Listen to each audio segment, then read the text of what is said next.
গৰৈমাৰীত ব্ৰহ্মপুত্ৰৰ খহনীয়া প্ৰতিৰোধৰ নামত চলি থকা কোটি কোটি টকাৰ আঁচনিক কেন্দ্ৰ কৰি ভয়ংকৰ দুৰ্নীতিৰ অভিযোগ। কাম সম্পূৰ্ণ হোৱাৰ আগতেই ব্ৰহ্মপুত্ৰৰ প্ৰবল সোঁতে কোটি টকীয়া জিঅ' বেগ উটুৱাই নিয়াত কামৰ গুণগত মান আৰু তদাৰকীক লৈ তীব্ৰ প্ৰশ্ন উত্থাপন হৈছে।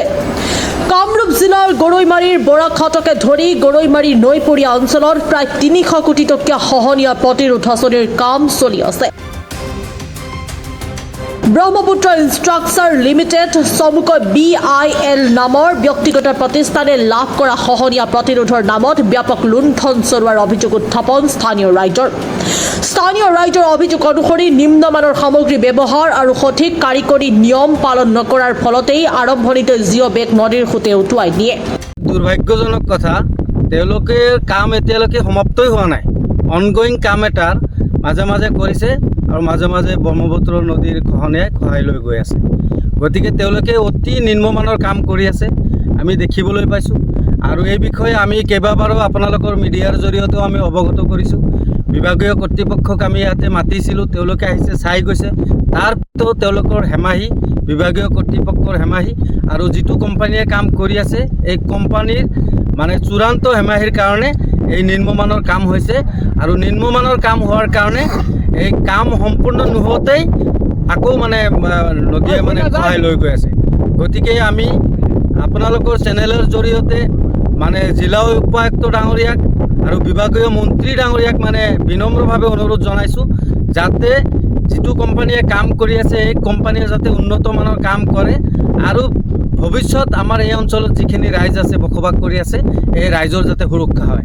নহ'লে যিটো নিম্নমানৰ কাম তেওঁলোকে কৰি আছে, আমি জনামতে এটা বস্তাত কমেও 120 কেজি বালি সোমাব লাগে।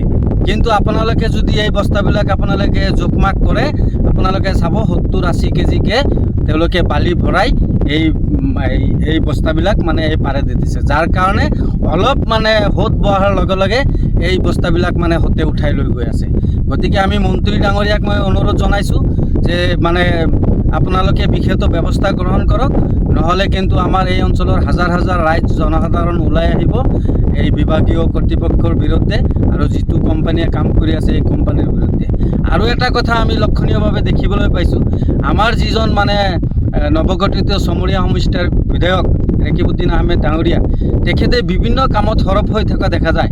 কিন্তু কি অংকত এই বৃহত্তৰ ইমান কোটি টকাৰ কাম এটাৰ ইমান দিনে চলি আছে, এতিয়ালৈকে তেওঁ এই কামৰ এদিনো তেওঁ পৰ্যবেক্ষণ কৰিবলৈ অহা নাই বা ভৰি দিয়া নাই, আৰু কিয় তেওঁ চকু দিয়া নাই, আৰু কিয় তেওঁ বিভাগীয় কৰ্তৃপক্ষ আৰু এই কোম্পানীটোক প্ৰশ্ন কৰা নাই, এইটো ৰাইজৰ মাজত আমাৰ প্ৰশ্ন জাগিছে।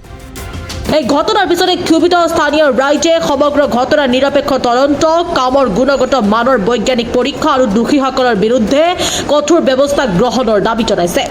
বহু বছৰ ধৰি খহনীয়াৰ সমস্যাত ভুগি থকা গৰৈমাৰীবাসীয়ে এই বৃহৎ আঁচনিৰ সফল ৰূপায়ণৰ দাবী কৰিছে। চমৰীয়াৰ পৰা সাইফুল ইছলামৰ ৰিপৰ্ট, প্ৰাতঃ টাইম ডিজিটেল। শদিয়াৰ পৰা ধুবুৰীলৈ, বৰাকৰ পৰা ব্ৰহ্মপুত্ৰলৈ সকলোৰে মাজত চিনাকি এটা নাম প্ৰাতঃ টাইম। থলুৱা ভাষা, কৃষ্টি আৰু সত্য বাতৰিৰ আধাৰত প্ৰতিষ্ঠিত খবৰ প্ৰাতঃ টাইমৰ প্ৰতিটো বা বাতৰি পুংখানুপুংখভাৱে চাবলৈ Facebook, YouTube, website, Twitter, Instagram আৰু ব্লগাৰ পেজত লাইক আৰু ফ'ল' কৰক। ধন্যবাদ।